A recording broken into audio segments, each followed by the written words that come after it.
Happy Easter! I don't know about you, but this is one of my favorite holidays to celebrate because it's a day where we celebrate that God did something amazing to show us how much He loves us and how much He wants to be in a relationship with us no matter what. At Easter, we celebrate the resurrection of Jesus, where Jesus died and came back to life.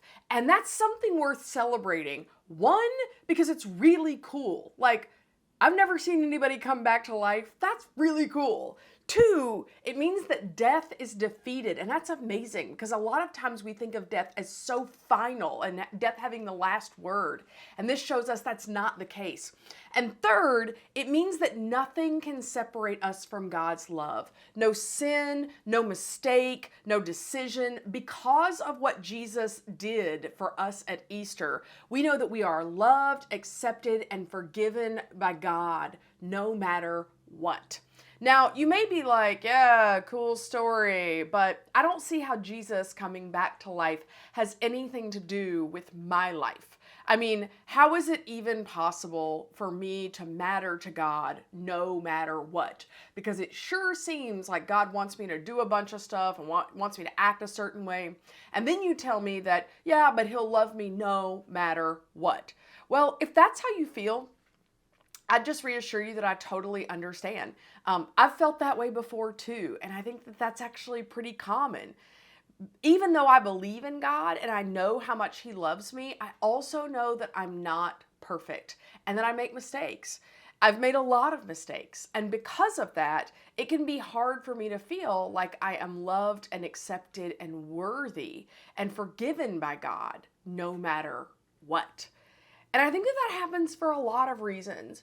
You know, when we make bad choices, it's easy to feel like God is far away. After all, you know, if we feel like, well, God knows that I cheated on that test, or God knows that I lied to my parents, or that I looked at those pictures online for too long, or that I posted something mean about somebody in the comments on social media, that there's no way that if God knows those things about us, and of course He does because He knows everything, that He doesn't want to be around us, you know, because if He knows that, well, He probably doesn't want anything to do with me, right?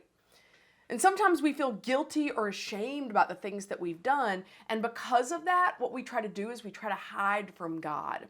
We stop spending time with Him, we stop talking to Him in prayer or engaging at church because we kind of feel like we don't deserve to be there because God probably doesn't want us there. That God probably doesn't want much to do with us after what we've done. You know, we have this feeling that He's just looking at us like He's just really disappointed. Or sometimes we have this feeling that God is angry and disappointed in us, not only because we've messed up, but because we keep messing up. You know, we all recognize, yeah, it's one thing to realize that you've messed up once, but then you keep doing it. And we can't seem to stop making some of these bad choices. And because of that, we feel like God is mad and frustrated and that He's just like, you know what, I'm done with you. And when we feel like we keep messing up, we start to feel like we're not worthy of the love and acceptance that God is offering us. But the good news is Easter says that the resurrection of Jesus is a game changer. All those fears that we have that we're not worthy, that we're not loved, that Easter speaks directly into that. To help us see what I'm talking about, today we're going to look at an encounter that Jesus has with a guy named Peter. Now, it's worth knowing that Peter is one of Jesus's closest followers and closest friends during His ministry. Peter was a fisherman who completely left his life and career to follow Jesus. He eventually became one of the leaders of the early church and shared a message of hope, the message of hope in Jesus with others. One of the things about Peter that may surprise you, though, is that he doesn't have it together. Peter messes up. In fact, in the Bible, we see Peter mess up a lot, like a whole lot. And I want you to pay particular attention to how Jesus responds when Peter messes up. So as Jesus is nearing the end of His life, He knows what is coming. He knows that He is going to be captured and killed on the cross. And He knew that this meant a lot of potential danger and pain for His disciples, including Peter, because of course they're associated with Him. Everybody knows they're His followers. So when Jesus, their leader, was arrested and taken to be killed, of course, they're going to be in danger just like him. So to prepare them for what was ahead, Jesus warns his disciples about the events that are about to take place. After hearing this, Peter promises to stand by Jesus no matter what. Peter tells Jesus, I will stand by you even to the death. But when it comes down to it, Jesus is arrested, and what does Peter do? He said, I will stand by you until the death. What does he do? Well, he denies even knowing Jesus. Not once, not twice, but 3 times. Ouch. Like, talking about messing up. Here's one of your closest friends, and you're following him, and you believe he's the Messiah, and you're like, I will never leave you. I will be faithful. I will stand by you. And the minute he's arrested, I don't know that guy. I don't even know who he is. So after Jesus' death, here's Peter having denied Jesus 3 times, and the other disciples, and they don't really know what to do. So their friend, their teacher, has been killed, and they're left alone and afraid, and in Peter's case, probably feeling really guilty and ashamed. But then Jesus rises from the dead, which is what we're celebrating today on Easter. He comes back to life, and one of the first things he does is he seeks out his friends, including Peter. After Jesus' resurrection, lots of his friends had gone back to their old lives. So Peter went back to being a fisherman. But one night when the disciples were out and they were fishing with no luck, someone from the shore called to them. And so the disciples, surprise, it's Jesus. And so Peter dives into the water and swims to shore to encounter Jesus. Now remember, Peter had told Jesus, I will stand by you no matter what. But then he had denied him 3 times. And so because of that, you might think that Jesus is going to look at Peter and be like, what a disappointment. I thought you were my friend.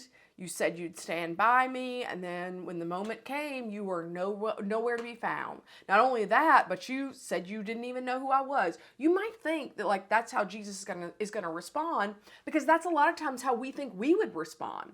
But I want you to look at how Jesus actually responds to Peter, knowing full well what he's done. You can find this in the book of John, chapter 21, verses 15 through 17. It says, after breakfast, Jesus asked Simon Peter, Simon, son of John. Now keep in mind, Simon Peter is kind of like the full title. So when we say Simon here, we're talking about the same guy.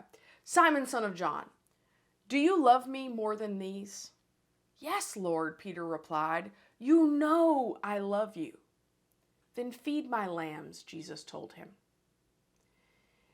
Jesus repeated the question. Simon, son of John, do you love me? Yes, Lord, Peter said. You know I love you. Then take care of my sheep, Jesus said. A 3rd time, Jesus asked him, Simon, son of John, do you love me? Peter was hurt that Jesus asked the question a 3rd time. But he said, Lord, you know everything. You know that I love you. And Jesus said, then feed my sheep. You see, what Jesus does here is he gives Peter a chance to right his wrongs. How many times did Peter deny knowing Jesus? 3 times. And how many times does Jesus give Peter the chance to confirm how much he loves him? 3 times. That right there is pretty incredible. Because what we see Jesus doing is that he's aware of the guilt that Peter is carrying around. And I think he knew that Peter probably felt like his failures were going to keep him from God, keep him from God's full love, keep him from God's full forgiveness. But what we see here is that Jesus gives him space to make it right. He extends not 1, not 2, but 3 chances for Peter to make it right, to be forgiven. But not only that, and this is important, Jesus wants Peter to continue to have a place in God's story. So he doesn't say, okay, well, you're forgiven, but we kind of know your character now, so we're not interested in having you involved in this. No, Jesus doesn't do that at all. So often we think our mistakes and our failures are going to keep God from using us to do important things, that they're going to keep us from God's love. That God's going to say, well, you messed up that time, so I know what you're about. So I'm not really interested in, having much of a plan for your life because you keep messing up. No, that's not what God does here. And this is evidenced by the interaction that we see between Jesus and Peter. What Jesus does is he asks Peter to care for his sheep here. Now, he's not talking about actual sheep. What he's saying is, I want you to care for my followers. I want you to lead them and I want you to guide them. Other Christians that are going to one day come to know and follow Jesus, he said, I want you to do that. Guide them, lead them. And that's a big responsibility. And it's one that Jesus offers to Peter because he loved him and he believed in him and he knew his failures weren't going to define his whole story. And I want you to know that the same thing is true for you and I. And that is the miracle of Easter, that your mistakes, your mess ups do not disqualify you from God's love. It does not disqualify you from being used by God to do amazing things. It doesn't keep you from being close to God. It doesn't keep you from doing great things for God. Because of Jesus' death and resurrection, when we celebrate Easter, what we are celebrating is God's overwhelming love of just how loved and how forgiven we are. You are free to be loved by God no matter what you have done. No matter what. And that's something worth celebrating.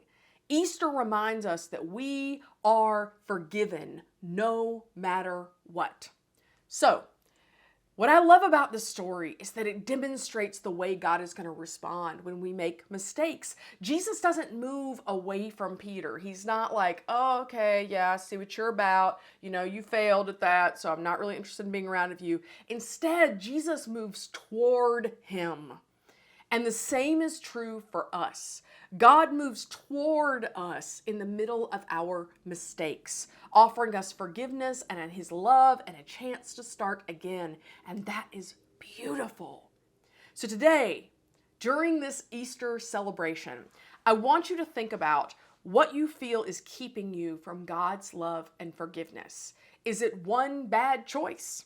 Is it a series of mistakes? Is it a secret that nobody really knows about? Whatever it is, I want you to know that because of Jesus, your life doesn't have the power to separate you from God's love. No matter what you've done, God's love is bigger than what you've done. It can't keep you from him. And we know that because of Easter. We think that death is the thing that's ultimately going to separate us, that when you die, that's it. But what Jesus does is he shows us he's conquered death. So how far does his love go? Well, it goes beyond the grave. And that's remarkable. It reminds us we are forgiven no matter what. So because you are forgiven, you don't have to worry about being separated from God. So today, make a choice to take a step toward God, just like he takes steps toward you. Maybe that for you, that's simply saying a prayer or committing to learning more about him or reading your Bible, or maybe it's like you listen to some worship music and you just soak it up today. Maybe it's asking for his forgiveness to help you start over. Maybe it's engaging in church or in small group next week. For whatever it is, figure out what that looks like for you. I want you to take a step toward God this week and stop hiding from him just because of what you've done. Because the message of Easter is that you are loved no matter what.